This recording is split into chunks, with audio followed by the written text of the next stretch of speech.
बिस्मिल्लाहिर्रहमानिर्रहीम। अस्सलाम वालेकुम नाज़रीन, आप यूट्यूब चैनल देख रहे हैं, मैं इमरान खान हूँ। नाज़रीन, सुहेल अफरीदी साहब की एक मुलाकात हुई कोर कमांडर पेशावर से, और उस मुलाकात को लेकर सोशल मीडिया पे बड़ा रोला पड़ा हुआ है। ये मुलाकात क्या हुई, क्यों हुई, मकसद क्या था, किसने करवाई, वजह क्या थी, और ये बाहर कैसे आया मामला। और मुलाकात जुमे वाले दिन हुई, सुबह पहले हाफ में, यानी 10 बजे के आसपास मुलाकात हुई, और जुमे से पहले पहले ये मुलाकात ख़त्म हो गई। उसके बाद सुहेल अफरीदी की जो मसरूफियात थी वो फिर 3 लगातार जलसे हुए, जुमे को, हफ्ते को, एतवार को वो जलसे करते रहे। और इससे एक दिन पहले सुहेल अफरीदी ने कोशिश की इमरान खान साहब से मुलाकात करने की अडियाला जेल में। जुमेरात को वो कोशिश करते हैं इमरान खान साहब से मुलाकात करने की, वो मुलाकात नहीं होती। सुहेल अफरीदी साहब वापस आते हैं खैबर पख्तूनख्वा में, वहाँ वज़ीर आला हाउस में उनकी मुलाकात होती है कोर कमांडर पेशावर से, और उसके बाद वो एक जलसे में जाते हैं। अगले दिन उनका एक जरगा होता है, और फिर अगले दिन करक के अंदर एक जलसा होता है। इन जलसों में सुहेल अफरीदी ने नहीं बताया कि उनकी कोर कमांडर से मुलाकात हुई। ये रूटीन की मुलाकात है, वैसे ये वज़ीर आला की ये होती रहती हैं मुलाकातें, लेकिन नॉर्मली ये चीज़ें सामने आ जाती हैं। हैरत की बात यह है कि सुहेल अफरीदी ने या उनकी टीम ने इस हवाले से आगाह नहीं किया मीडिया को, या वो शायद बताना नहीं चाह रहे थे कि उनकी मुलाकात हुई कोर कमांडर से। मुलाकात का जो बैकग्राउंड है वो क्या है, इसमें शहजाद अकबर साहब ने कोई इन्फॉर्मेशन दी है, और कुछ सोर्सेज से मेरे पास इन्फॉर्मेशन है, मैं आपके सामने रख देता हूँ। लेकिन उससे पहले ये मुलाकात जो है ये सुहेल अफरीदी की दरख्वास्त पे नहीं हुई, ये मुलाकात कोर कमांडर की दरख्वास्त पे हुई है। यानी ये ख्वाहिश जो है वो सुहेल अफरीदी की नहीं थी, वो कोर कमांडर की ख्वाहिश थी मुलाकात करने की, नंबर 1। नंबर 2, एस्टेब्लिशमेंट का अपना जो सोशल मीडिया है वो इसके ऊपर गंद फैला रहा है और प्रोपेगेंडा कर रहा है कि सुहेल अफरीदी ने मुलाकात की कोर कमांडर से, वो तो कहता था कि मैं नहीं मिलूंगा। इस किस्म की बातें जो है वो एस्टेब्लिशमेंट का सोशल मीडिया कर रहा है। यानी पहले मुलाकात की दरख्वास्त कहाँ से आई? कोर कमांडर की जानिब से। मुलाकात के बाद प्रोपेगेंडा कौन कर रहा है? कोर कमांडर से रिलेटेड जो सोशल मीडिया है, एस्टेब्लिशमेंट का सोशल मीडिया, वो इसके ऊपर नीचा दिखाने की कोशिश कर रहा है सुहेल अफरीदी को। तो अब क्योंकि वो बात उन्होंने शुरू कर दी तो बात तो आगे बढ़ेगी। इसमें शहजाद अकबर साहब ने पहले इंफॉर्मेशन दी। उन्होंने कहा जी कि जुमे के रोज़ एक हसास इदारे के सूबाई दफ्तर के एक आला ऑफिसर ने सूबे के आइनी सरबराह यानी सुहेल अफरीदी से रब्ता किया और उन्हें अपने साथ कोर कमांडर के दफ्तर चलने की दरख्वास्त की। क्या हो जी, कोर कमांडर के दफ्तर हाज़री है। जब गड्ढापुर साहब को कहा था तो वो कैबिनेट लेके पहुंच गए थे वहाँ पे, लेकिन सुहेल अफरीदी ने या आईनी अहदेदार ने, जो पहले ही इस दफ्तर से मुलाकात से गुरेज़ा थे, यानी कोशिश करते मुलाकात ना करें, इन्होंने बड़े प्यार वाले अंदाज में जवाब दिया कि मेरे मनसब के तकाज़ों के मुताबिक मुनासिब यही है कि मैं अपने दफ्तर में मुलाकात करूँ। यानी मैं उधर क्यों जाऊँ मुलाकात करने के लिए, वो मेरा मनसब ऐसा है क्योंकि एक आईनी ओहदा है मेरे पास, बड़ा ओहदा है, तो वो मुझे मिलने के लिए आए। अगर वो तशरीफ़ लाना चाहें तो मुझे कोई एतराज़ नहीं। ये बात जो हसास इदारे का अफसर था उसको पसंद नहीं आई, और उन्होंने नाराज़गी का इजहार किया और गैर मुनासिब लहजा इख्तियार करते हुए वहाँ से रवाना हो गए। जब ये मामला कोर कमांडर के इल्म में आया तो उन्होंने सूरत हाल की नज़ाकत को समझते हुए दानिशमंदी का मुजाहरा किया। उन्होंने मुतल्लिका अफसर को तंबीह करने के बाद ख़ुद सूबे के आइनी सरबराह के दफ्तर का दौरा किया, उन्हें ओहदा संभालने पर मुबारकबाद दी और अमन व अमान के उमूर पर खुशगवार माहौल में तबादला ख्याल किया। बाद अदा वो नहायत एहतराम के साथ रुखसत हो गए। इस वाक़े का मकसद बयान करने का आगे वो अपना बता रहे हैं कि जी मकसद ये है कि जो आइनी ओहदेदारान हैं उनकी इज़्ज़त का ख्याल रखा जाए, और वही जो मनसब है वो ख़ुद भी अपने मनसब का ख्याल रखें, और जो सरकारी मुलाजमीन हैं वो भी उनके मनसब का ख्याल रखें। बहरहाल ये मुलाकात जो है इसकी दरख्वास्त एस्टेब्लिशमेंट की जानिब से यानी कोर कमांडर की जानिब से थी। सुहेल अफरीदी ने जाने से इनकार किया कि जी मैं तो नहीं आ रहा, लेकिन मेरा दफ्तर हाजिर है, यहाँ पे अगर वो आकर मिलना चाहें तो बड़ी अच्छी बात है, वो आकर मिल लें, क्योंकि मेरा मनसब बड़ा है, और वो अगर आके कोई ब्रीफिंग देना चाहते हैं तो यहाँ पे आ जाएँ, या मुलाकात करना चाहते हैं। तो बेसिकली मुलाकात का जो मकसद बताया गया था सुहेल अफरीदी को, पहले वो ये बताया गया था जी वो मुबारकबाद देना चाहते हैं। फिर वो आए, उन्होंने मुबारकबाद दी भी। अब ज़राए ये दावा करते हैं कि सुहेल अफरीदी ने, मैं सुहेल अफरीदी से बात करूंगा तब मैं पता करने की कोशिश करूंगा कि एक्चुअली क्या बातचीत हुई, लेकिन जो ज़राए बता रहे हैं वो ये बता रहे हैं कि सुहेल अफरीदी ने अपना वही मौक़िफ़ दोहराया जो उन्होंने जलसों में दोहराया था। ख़ास तौर पे ऑपरेशन को लेकर, मिलिट्री ऑपरेशन को, ड्रोन हमलों को, इन चीज़ों को लेकर उनका वही मौक़िफ़ था जो इमरान खान साहब का मौक़िफ़ है। और उन्होंने ये बात भी बताई कि जनाब इमरान खान साहब से तो मुलाकात नहीं हो रही, चीज़ें पेंडिंग है। तो अब कुछ लोग कह रहे हैं कि शायद इमरान खान साहब से आज के दिन में सुहेल अफरीदी साहब की मुलाकात हो जाएगी। ये दावा किया जा रहा है इस मुलाकात के बाद। तो जुम्मे वाले दिन ये मुलाकात हुई थी, लेकिन जुम्मे की अगर आप तकरीर उठाकर देखें सुहेल अफरीदी की, तो उसमें तो कोई लचक नहीं थी। हफ्ते वाले दिन भी कोई लचक नहीं थी, एतवार वाले दिन भी कोई लचक नहीं थी। लेकिन गंडापुर से ज़रा मुख्तलिफ तर्ज अमल है। गंडापुर साहब खुद मिलने चले जाते थे, बाद वक़्त गायब भी हो जाते थे बेचारे, और पता ही नहीं चलता था गंडापुर साहब गए कहाँ पे। फिर अचानक नमूदार होकर कहते थे मैं फ़लाँ जगह से आ गया हूँ, पहाड़ क्रॉस कर लिए। उनकी अपनी एक कहानी होती थी। लेकिन सुहेल अफरीदी ने जो तरीक़ाकार इख्तियार किया, ये इज़्ज़त वाला तरीका है। और इतने बड़े आईनी ओहदे के ऊपर बैठे हुए शख्स को इस तरह पॉजिटिव एटीट्यूड के साथ जाना चाहिए। जो भी आए उससे मिलना चाहिए, बात करनी चाहिए। सूबे के मसाइल हल करने तो सबसे आपको मुलाकातें करनी पड़ेंगी। लेकिन इमरान खान साहब से अब वो क्या लेकर आते हैं आगे चलने का मंसूबा, ये तो इमरान खान साहब जब मिलेंगे सुहेल अफरीदी को तभी पता चलेगा, और उसके बाद जब वो बात करेंगे तब पता चलेगा। अच्छा, कुछ लोग ऐसे भी तनकीद कर रहे हैं कि जनाब ये सुहेल अफरीदी साहब ने मुलाकात क्यों की। जैसे कि एक तनकीद की है एमल वली ख़ान ने। एमल वली ख़ान का कहना है जनाब पहले तो बड़ी बातें होती थी, और अब जनाब ये मुलाकात क्यों कर ली, ये मुलाकात अगर की है तो फिर ये कमज़ोरी है। इस किस्म की बातें एमल वली ख़ान साहब कर रहे हैं वज़ीर आला को ताने देने के लिए, और PMLN के लोग भी बढ़ चढ़ के बात कर रहे हैं। तो मेरा एक सवाल है सादा सा कि डिक्की में बैठ के जाकर किसी दफ्तर के अंदर मुलाकात करना मिलिट्री एस्टेब्लिशमेंट के लोगों से, उसमें ज़्यादा इज्जत है, या ये कहना कि जी अगर मिलना चाहते हो तो मेरे दफ्तर आ जाएं, यहाँ बैठ के मुलाकात कर लेते हैं, इसमें ज़्यादा इज्जत है। और ये दिन की रोशनी में मुलाकात हुई सुबह 10 बजे के करीब। लेकिन मेरे ख्याल में ये एक चीज़, अगर तो ये मैं पता करूँगा इसका कि क्या कोर कमांडर की जानिब से मना किया गया था कि आप इसका एलामिया जारी ना करें, या सुहेल अफरीदी ने और उनकी टीम ने जानबूझकर इस मुलाकात का एलामिया जारी नहीं किया और ये नहीं बताया कि ये मुलाकात हुई है। ये खबर इस तरह बाहर नहीं आनी चाहिए थी, उनको खुद बताना चाहिए था कि आज कोर कमांडर ने मुलाकात की ख्वाहिश का इजहार किया, वो आए और आकर मिले और फलां फलां चीज़ पे बात हुई। बहरहाल जो सोर्सेज बता रहे हैं वो ये है कि अपने मौक़िफ़ के ऊपर सुहेल अफरीदी फ़िलहाल खड़े हैं। जो इमरान खान साहब ने बात की है उन्होंने वही मौक़िफ़ सामने रखा है, ऑपरेशन को, ड्रोन हमलों को और दीगर चीज़ों को लेकर। और मादनियात के बारे में जितना क्लियर स्टेटमेंट सुहेल अफरीदी ने दिया, वो भी अब बड़ी क्लैरिटी के साथ आ गए हैं कि जनाब हम किसी को मादनियात नहीं देंगे। लेकिन मेरी इत्तला के मुताबिक एक बहुत बड़े ऑफिसर का भाई है जो मादनियात के सौदे करता फिरता है, और ये बात बड़ी जल्दी खुलने वाली है। मादनियात के हों, LNG के हों, दीगर मामलात हों, एक बहुत बड़े ऑफिसर का भाई है, बहुत बड़े ओहदे पे वो बंदा बैठा हुआ है और इसको डिग आउट कर रहे हैं। आपको खैबर पख्तूनख्वा से आने वाले दिनों में खबर मिलेगी इसके हवाले से कि वो सौदेबाजी करता है मादनियात के हवाले से, सोने के ज़खायर के हवाले से, और दीगर को जो सौदे रियासती सतह पे होते हैं उनके ऊपर वो सौदेबाजी करता है।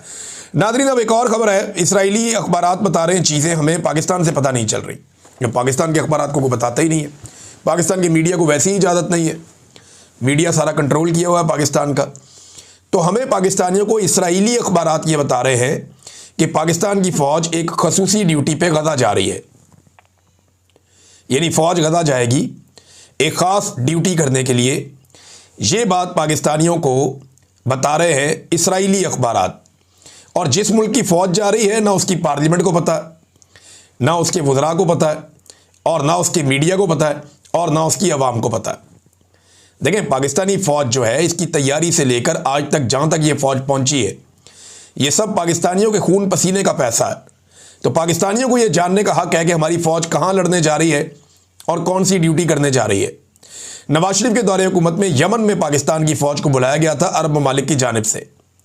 तो उस वक्त पार्लियामेंट ने यह फैसला किया था कि हम इस लड़ाई से अपने आप को बाहर रखेंगे, और पाकिस्तान ने एक दानिशमंदाना फ़ैसला कर लिया था। लेकिन आज तो पार्लियामेंट बेतौकीर है, अदलिया भी फारिग है, मीडिया भी फारिग है, कोई बात ही नहीं करता। तो हमें इसराइली अखबारात से पता चलता है, द टाइम्स ऑफ इसराइल और दीगर अखबारात ये बताते हैं कि जनाब पाकिस्तानी फ़ौज जा रही है कहाँ, गज़ा में। और गज़ा में क्या काम करने जा रही है, इस हवाले से मैं एक ख़बर आपके सामने रखता हूँ यहाँ पे। ये जनाब नेतन्याहू के हवाले से ख़बर है कि गजा फोर्स में कौन सी गैर मुल्की अफवाज काबिल कबूल होंगी, फैसला इसराइल करेगा। यानी उन्होंने कहा कि जी हमें तुर्की की फ़ौज काबिल कबूल नहीं है, गजा में ये फ़ौज हमें पसंद नहीं है, झगड़ा करती है, इसराइल के लिए प्रॉब्लम क्रिएट करेगी या इसराइली मफादात के ख़िलाफ़ काम करेगी, लिहाजा इसराइल को ये काबिल कबूल नहीं है कि वहाँ पे तुर्की की फ़ौज आए। लेकिन पाकिस्तानी फ़ौज के हवाले से इसराइली मीडिया बताता है कि पाकिस्तानी फ़ौज का अप्रूवल है और बाकायदा अमेरिकन्स ने, उनकी गवर्नमेंट ने ये बता दिया है कि इसराइल को पाकिस्तानी फ़ौज के बारे में कोई एतराज़ नहीं है। इसराइल ने अप्रूवल दे दिया है, पाकिस्तान की फ़ौज गजा में जाके खिदमात सर अंजाम दे सकती है। अब कौम को मंजन बेचा जाएगा कि जनाब गजा में पाकिस्तानी फ़ौज का जाना एक बहुत बड़ी सआदत है। गजा कोई मजहबी मुकाम नहीं है, समंदर के किनारे एक इलाका है जहाँ पे फ़लस्तीनी आबाद हैं और यहाँ पे हमास है जिसने इसराइल के साथ एक लंबे अरसे से लड़ाई शुरू कर रखी है। हमास का ख़तरा इसराइल के ऊपर हमेशा मंडलाता रहता है। इसराइल उस खतरे को ख़त्म करना चाहता है और इसराइल की फ़ौज लड़ लड़ के बमबारी कर करके मामले को यहाँ तक ले आई है। पूरी दुनिया में इसराइल के ऊपर तू होती है, उनकी पॉलिसी के ऊपर, उनकी बमबारी के ऊपर लोग जो हैं वो रिएक्शन देते हैं। मगरबी ममालिक में बड़ा सख्त रिएक्शन इसराइल के ऊपर आता है। लाखों लोग मिलियंस के अंदर निकल के एहतजाज करते हैं सड़कों पे, उनकी हुकूमतों पे दबाव आता है। लिहाजा इसराइल के लिए मुमकिन नहीं है कि वो कई लंबे सालों तक यहाँ गजा के अंदर बमबारी करता रहे। तो गजा से आने वाले ख़तरे को रोकना कैसे? वहाँ पे एक ऐसी फ़ौज होना चाहिए जो इसराइली सरहदों की और गजा की सरहदों की हिफाजत करे और कोई प्रॉब्लम क्रिएट ना होने दे। अब ये वो फ़ौज है जो बनने जा रही है कि बैनुल-अक़वामी इस्तेहकाम फ़ोर्स जो बनने जा रही है। इसमें जनाब पाकिस्तान को शामिल किया गया। इसराइल ने एनओसी दे दिया कि जनाब पाकिस्तान को आप ले आए, कोई मसला नहीं है, आपने तुर्की को नहीं आने देना, वो प्रॉब्लम क्रिएट करते हैं इसराइल के लिए। पाकिस्तान जो कोई प्रॉब्लम नहीं, पाकिस्तान को ले आए। नेतन्याहू कह रहा है कि इसराइल तय करेगा कौन आएगा कौन नहीं आएगा। इसराइली अखबार कह रहे हैं कि जनाब पाकिस्तान तय हो गया, वो आ रहा है और अमेरिकन हुक्मरान बता रहे हैं जी पाकिस्तानियों की अप्रूवल, इसराइल को कोई एतराज़ नहीं है, वो आ जाए, कोई बात नहीं है। अब इस पर पूरे पाकिस्तान के अंदर सवालात उठ रहे हैं। जो सवालात पाकिस्तान में उठ रहे हैं, तमाम लोगों ने लगभग एक ही तरह के सवाल किए हैं, एक ही तरह के। सेनेटर मुश्ताक अहमद साहब ने भी इससे मिलते जुलते ही सवाल किए हैं और यही सवाल हैं जो सबके ज़हनों में है। मैं आपको पढ़ के सुना देता हूँ। अब बहुत अफसोसनाक है कि अब हमें इसराइली अखबारात जो है गजा में इंटरनेशनल स्टेबलाइजेशन फोर्स में अफवाज पाकिस्तान की तैनाती की इतला दे रहे हैं। कहाँ है ISPR? कहाँ है पाकिस्तान की वजारत खारजा? वैसे पूछना चाहिए कहाँ है पाकिस्तान की वजारत इतलात भी। मैं बहैसियत पाकिस्तानी शहरी हुकूमत पाकिस्तान से दर्ज झेल सवालात की वजाहत चाहता हूँ। नंबर 1, क्या यह दुरुस्त है कि अफवाज पाकिस्तान अमरीकी मनसूबाबंदी के तहत गजा में तैनात हो रही हैं? नंबर 2, क्या यह भी दुरुस्त है कि बकौल अमरीकी सेक्रेटरी खारजा इस तैनाती से इसराइल कंफर्टेबल है, मुतमईन है? नंबर 3, अब अमरीकी सेक्रेटरी खारजा ने कहा ना, मार्को रूबियो ने, उन्होंने कह दिया इसराइल मुतमईन है पाकिस्तान से, कोई प्रॉब्लम नहीं है, तुर्की से मुतमईन नहीं है, ईरान से मुतमईन नहीं है। नंबर 3, क्या यह भी दुरुस्त है कि हमास के लिए बकौल इसराइली नरम गोशा रखने की वजह से तुर्क अफवाज की गजा में तैनाती की इसराइल ने मुखालफत की है और तुर्क अफवाज की तैनाती से मना कर दिया है? तुर्की जो हैं वो हमास के लिए इनके दिल में नरम जगह है, लिहाजा इन्हें वहाँ पे गजा में तैनात नहीं किया जाएगा। हाँ, जो हमास से हमदर्दी नहीं करते या जिनके दिल में हमास के लिए हमदर्दी नहीं सख्ती है, उनके लिए प्रॉब्लम नहीं है। बहरहाल चौथा सवाल उन्होंने ये पूछा, क्या ये दुरुस्त है कि दूसरे मरहले में हमास को गैर मुसल्लह करने की जिम्मेदारी इस इंटरनेशनल स्टेबलाइजेशन फोर्स की होगी? नंबर 5, क्या गजा में अफवाज पाकिस्तान की तैनाती से अफवाज पाकिस्तान इसराइली फ़ौज के साथ राब्ते में रहेगी या आएगी? ये बड़ा अहम सवाल है। बिल्कुल आएगी, क्यों नहीं आएगी? एक तरफ इसराइली फ़ौज खड़ी है, दूसरी तरफ आप खड़े हैं, तो राब्ता तो रहेगा। और दूसरा, गजा के अंदर जो सारा इंतज़ाम है वो आपके ज़िम्मे हो गया। और इसराइली अखबारात तो यहाँ तक लिख रहे हैं कि इसराइली सरहदों के मामलात को या इसराइली सरहदों की हिफाजत या उसका तहफ़्फ़ुज़ वो इस फोर्स की जिम्मेदारी होगी जिस फोर्स में पाकिस्तानी फ़ौजी भी होंगे। ये इसराइली अखबारात लिख रहे हैं, मैं नहीं कह रहा। Number 6, international stabilisation force Pakistan जिसका एक मुबैना जुज़्व होगा, इसका दायरा कार अहाता अमल क्या होगा? क्या ऐसी किसी भी तैनाती पर पार्लियामेंट में खुली बहस होगी? पार्लियामेंट की मंजूरी इसके लिए ली जाएगी या जो फैसला एस्टेब्लिशमेंट कर देगी बस वही हो जाएगा आंखें बंद करके? और फिर उन्होंने कहा कि जी शमा जुनेजो वाली चालाकी यहाँ नहीं चलेगी, याद रखें ट्रंप की गुलामाना खुशामद यहाँ पे नहीं चलेगी, तमाम हक़ाइक़ कौम के सामने रखे जाएं, फ़लस्तीन फ़लस्तीनियों का है पूरा का पूरा और अल-कुद्स शरीफ इसका दारुल हुकूमत है। बहुत अफसोसनाक है, अब हमें इसराइली अखबारात ये चीज़ें बता रहे हैं। ये जनाब अब बातें की हैं इन्होंने। देखिए, हमें ये बताया गया कुछ अर्सा पहले कि हरमैन शरीफैन की हिफाजत के लिए पाकिस्तानी फ़ौजें जा रही हैं। पाकिस्तानी बड़े खुश थे, ये पाकिस्तानी अब ये बात सोशल मीडिया पे उठा रहे हैं। हमें बताया गया दुनिया के जितने भी मुसलमान मुल्क हैं वो सबकी जिम्मेदारी है। दुनिया के एक एक मुसलमान वो अपनी जिम्मेदारी समझता है कि हरमैन शरीफैन की हिफाजत करना, और इसके लिए कोई भी अपनी जान दे देगा। तो बताया तो पहले ये गया था, लेकिन अब पता चला कि ये तो इसराइली मफादात की हिफाजत होने जा रही है। अच्छा, कुछ लोग इसको इस तरह जामा पहना रहे हैं कि इससे फ़लस्तीनी सिक्योर हो जाएंगे। कैसे हो जाएंगे? देखिए, आपको ज़रा टेक्निकली इसको समझें थोड़ा सा। पाकिस्तान का हमेशा से ये मौक़िफ़ रहा है कि इसराइल ने जिन इलाकों पे कब्ज़ा किया वो काबिज़ है और ये इलाके फ़लस्तीनियों के हैं।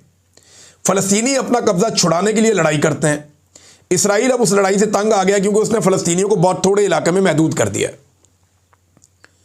अब वो ये चाहता है कि ये इन इलाकों के अंदर ही महदूद होकर ज़िंदगी गुजारें, अपने दूसरे इलाकों के बारे में भूल जाएं। ये काम करने के लिए उसे बहुत फ़ौजी ताकत इस्तेमाल करनी पड़ती है। वो जो फ़ौजी ताकत इसराइल इस्तेमाल करता है उसके वजह से पूरी दुनिया में उसकी बदनामी होती है। तो अब एक इंटरनेशनल स्टेबलाइजेशन फोर्स जिसमें मुसलमान ममालिक के फ़ौजी हैं वो जाएगी और वो ये काम करेगी कि जी जहाँ पे फ़लस्तीनी है वो वहाँ पे ही रहे और जहाँ पे इसराइली है वो वहाँ पे ही रहे, और इसराइलियों को प्रॉब्लम ना हो और फ़लस्तीनियों को प्रॉब्लम ना हो। भाई, इसराइलियों ने वहाँ पे फ़लस्तीनियों को क्यों मारना है? वो सिर्फ ये चाहते हैं कि उनके खिलाफ कोई मुज़ाहमत ना हो। तो जब ये फोर्स वहाँ पे मौजूद होगी तो इसराइल के खिलाफ मुज़ाहमत ख़त्म हो जाएगी। ये इस बात की गारंटी है, ये फोर्स जो मुझे समझ आ रही है। सादी सादी बात ये है। तो पाकिस्तान की नज़र में जो पाकिस्तान की पहले पॉलिसी थी, इसराइल एक काबिज़ था, लेकिन अब जो है वो कब्ज़ा करने वालों और जो मकबूजा रहने वाले लोग हैं उनके बीच में जो एक फ़ौज बनने जा रही है उसका पाकिस्तान हिस्सा भी बनेगा। ये है नाज़रीन सूरत-ए-हाल। अख्तर मेंगल साहब ने भी इस पर आवाज़ उठाई, लेकिन पाकिस्तान तहरीक इंसाफ को, फजल रहमान साहब को, जमात इस्लामी को और दीगर जो अपोजिशन जमातें हैं उन सबको इस पे सवालात सामने रखने चाहिए। वकला को भी सवालात सामने रखने चाहिए। उलमा इकराम को अगर लगे कि इसके अंदर कोई ऐसी चीज़ है जो पूछी जानी चाहिए तो उलमा इकराम को भी सवालात उठाने चाहिए। सवाल उठाने में कोई हर्ज नहीं है। मीडिया का तो पाकिस्तान में वैसे ही बेड़ा गर्क करके रख दिया। इस पर एक फाइनेंशियल टाइम्स की एक रिपोर्ट छपी हुई है। उस रिपोर्ट का एक हिस्सा मेरे पास है, मैं आपको पढ़ के सुनाता हूँ कि रिपोर्ट कहती क्या है। ये देखें जी, ये रिपोर्ट है। ये रिपोर्ट कहती है कि आसिम मुनीर ने यकीनन अपने इख्तियार को मजबूत करने में बेरहमी का मुजाहरा किया। ये अमरीकी फाइनेंशियल टाइम है। अदालतें कई सालों के मुकाबले में ज़्यादा ताबे नज़र आती हैं।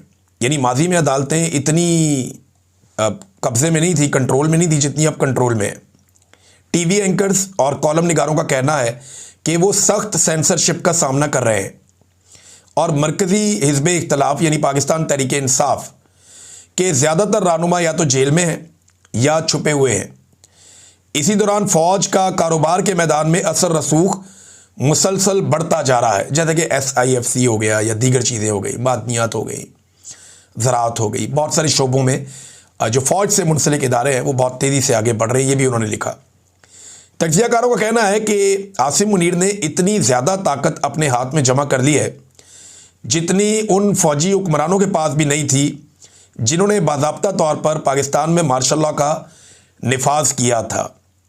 इसके अलावा आसिम मुनीर ने अपने लिए मुमकिना तौर पर 1 दिहाई की हुक्मरानी की बुनियाद रख दी है कि 10 साल तक वो यहाँ पे हुक्मरानी करते रहेंगे पाकिस्तान में, क्योंकि महर तस्दीक के तौर पे काम करने वाली पार्लियामेंट ने उसकी मुद्दत मुलाजमत को 3 से बढ़ाकर 5 साल कर दिया है, जिसे बाद में दोबारा तौसी भी दी जा सकेगी। यानी एक मरतबा फिर उनको जो है एक्सटेंशन दी जा सकेगी। अगर 5 साल मुकम्मल करते हैं उसके बाद फिर तो 10 साल की जो हुकूमत है उसकी बुनियाद रखी है आसिम मुनीर साहब ने अपने लिए। वैसे मैं एक चीज़ आपके सामने रखता हूँ, तारीख अपने आप को ना दोहराती है। एग्जैक्टली जो काम मुशर्रफ के लिए काफली करती थी ना, वही सेम काम इस वक्त आसिम मुनीर साहब के लिए पीपल्स पार्टी और PMLN कर रही है। उस दौर में भी सारा इक़्तिदार परवेज़ मुशर्रफ साहब के पास था और जो पॉलिटिकल पार्टी जिनको वो इक़्तिदार में लाए थे, यानी पीपल्स पार्टी पार्लियामेंटेरियन करके एक जमात थी, वो आफ्ताब शेरपा वगैरह उसके अंदर थे, और राव सिकंदर इकबाल वगैरह थे उसके अंदर। वो जो पॉलिटिकल पार्टी थी ना, मेरे ख्याल में उसमें वो भी थे, यहाँ झंग से एक पाकिस्तान पीपल्स पार्टी के एक रहनुमा होते थे, फैसल साले हयात वगैरह, ये सारे उसके अंदर थे। वो जो पॉलिटिकल पार्टी थी पीपल्स पार्टी और काफ लीग, उन्होंने जितनी खिदमत सर अंजाम दी परवेज़ मुशर्रफ के लिए, बिल्कुल वही वाला रोल आजकल जरदारी और नवाज शरीफ साहब की PMLN और पीपल्स पार्टी मौजूदा आर्मी चीफ के लिए अंजाम दे रहे हैं। कोई ज़्यादा फ़र्क नहीं है। हाँ, ये फ़र्क है कि मुशर्रफ ने वो कुछ नहीं किया पाकिस्तान में जो अब हो रहा है। जितना जुल्म अब हो रहा है पाकिस्तान में, मुशर्रफ के दौर में भी नहीं हुआ था। उसके दौर में मीडिया फिर भी कुछ आज़ाद था, अब बिल्कुल नहीं है। पॉलिटिकल लोगों की थोड़ी बहुत हैसियत थी, अब बिल्कुल नहीं है। और अदालतें कहीं ना कहीं अपना काम करने की कोशिश करती थी। अब तो अदालतों के भी ऐसा लगता है कि टुथलेस कर दिया गया है, अदालतें कोई काम ही नहीं कर सकती, बिल्कुल उनके पास इख्तियारात ही नहीं है। फिर बात करेंगे इसके ऊपर डिटेल में। अब तक के लिए इतनी, अपना ख्याल रखिएगा, अपने इस चैनल का भी। अल्लाह हाफ़िज़।